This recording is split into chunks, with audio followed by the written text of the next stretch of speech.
wasiirka wasaaradda waxbarashada barbaarinta iyo sayniska Soomaaliland oo ku sugan magaalada madaxda gobolka Togdheer ayaa waxa uu saaka soo kormeeray dugsiga sare ee Sheekh Bashiir iyo dugsiga hoose dhexe sare ee Sheekh Ibraahim kuwaasi oo taariikh weyn ku leh Soomaaliland iyo gobolka Togdheerba. wasiirku waxa uu ku horeeyay subaxii hore ee saakana uu maray dugsiga sare ee Sheekh Bashiir waxaana halkaasi warbixin uu ka dhageystay maamulaha dugsigaasi. Sheekh Bashiir waxa uu ka mid ahaa saddexda dugsi ee ugu waaweyn Camuud iyo Sheekh waa ka labeeya 1953 ayaa Girls lagu furay hablo oo wuxuu ahaa Girls buu ahaa 1953 baana la furay in badan oo ka mid ah waxa weeye madaxda dugsigan waxa weeye 1972 markii co-education la sameeyay ayaa laga dhigay secondary caadi ah awal hore girls buu ahaa dabadeed waxa ilaa hadda waxa ka soo baxay sanad walba waxa weeye arday kale ugu tutuuron gobolka marka waxa weeye tirada imka galaasyada ku jirta waa 18 galaas 18 galaas waxa dhigtaa waxa weeye 150 arday. wasiirka oo ay safarkan ku eelayeen agaasimaha waaxda farsamada gacanta iyo agaasimaha waaxda kormeerka iyo gudoomiyaha gobolka Togdheer ee wasaaradda waxbarashada waxa ay mid u soo dul istaageen kalaasyada ardaydaasi ay ku jireen waxaana warbixino ay ka dhageysteen barayaasha halkaasi xisaska u gudbinayay ardayda. ardayda kombiyuutarka ilaa iminka waxaan wadnay muddo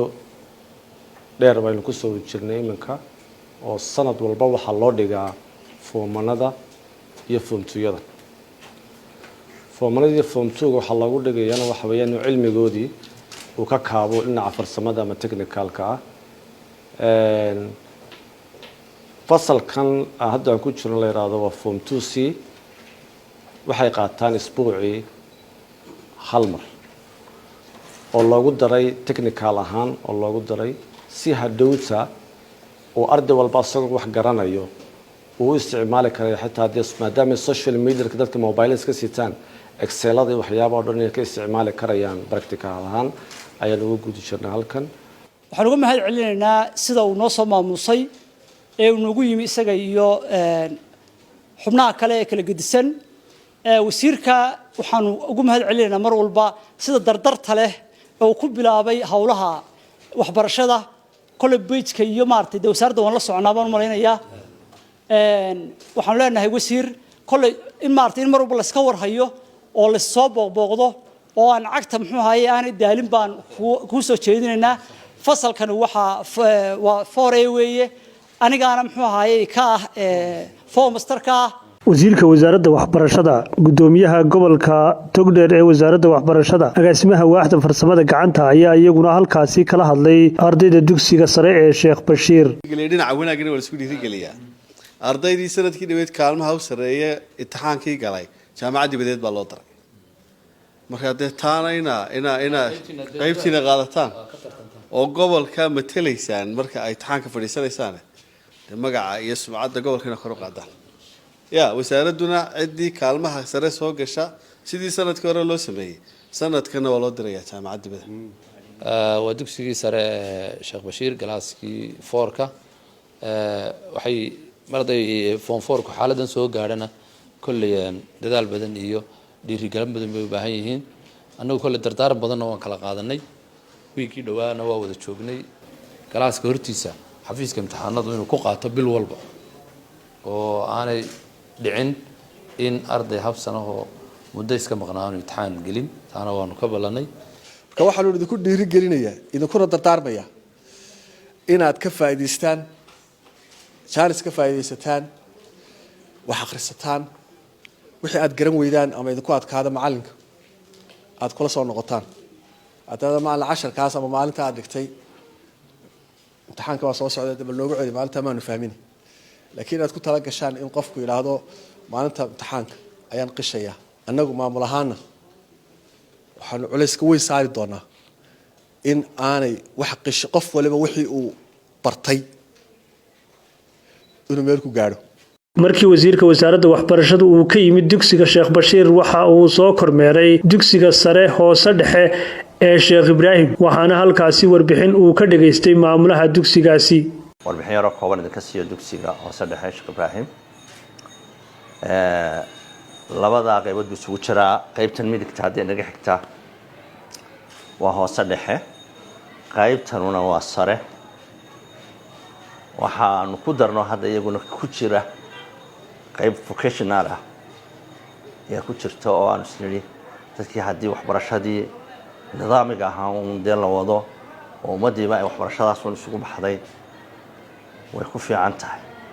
marka imika waxa active oo shaqeynaya computer labkii oo ardada formanada aan ku waajibinay iyadoo dhaqaale laga qaaday in la baro manhajkooda ugu jira marka ardayga formanka Sheekh Ibraahim ka baxaya isagoo xirfadii computerka wata halkan waxaan ardayda ku barnaa computerka marka waa basic computer oo computer application ayaan ku barnaa qofku office ku baranaya markuu dhameynayna wax la siinaya warqad yar oo cadeyno shahaada oo heer gobol ah oo aan ugu talagalnay in qofku markuu waxbarashada ka gudbo form 1 in la siiyo marka form 1 ka markay ka gudbaan baanu ayaanu ka deynaa computerka form 1 ka cusub ayaa hawsha aanu bilownaa afarta grade ba waanu siinaa labka si maalinla week kastana xiisadooda way helaan saaka waxaan ku guda jirnay qaababka milixda loo sameeyay anagoo soo saarnay milix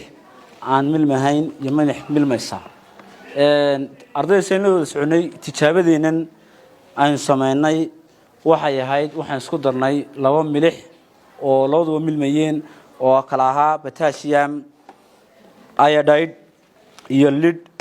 nitrate labaduba waa soluble salt labaduba waxay ahaayeen maxay soluble salt gunaanadkii waxa halkaasi ka hadlay wasiirka wasaaradda waxbarashada waxaanu ka waramay kormeerkan iyo ahmiyadda uu leeyahay waxay ku dambeysay waxa weeyaan sanadka hadii lahayd mod iskuulka tii kala gudbi doontaan insha Allah ka waxaan ku dhiirinayaa intaan la gaarin inaad badisaan akhriska badisaan sanadka aad uga faa'iideysan waqtigiina dadka xitaa darajada sare keenay fiican meelaha ugu sareeya gala scholarship la siiya jaamacada laga bixiya inaad ka mid isku daashaan inaad ka mid noqotaan ardadii kuwii jaamacadaha hela wanaagna jaamacadu waa qaali oo wax laga yaabo in la iska bixin karin marka kuwii jaamacadaha hela ama gudaha ama wadanka noqdo dibadda ha noqdeen inaad noqotaan waxbarashada ku dadaal insha Allah saan ku darmeynaa maamulkana waxaan soo dhaweynaynaa sida ay noogu soo dhaweeyeen iskuulka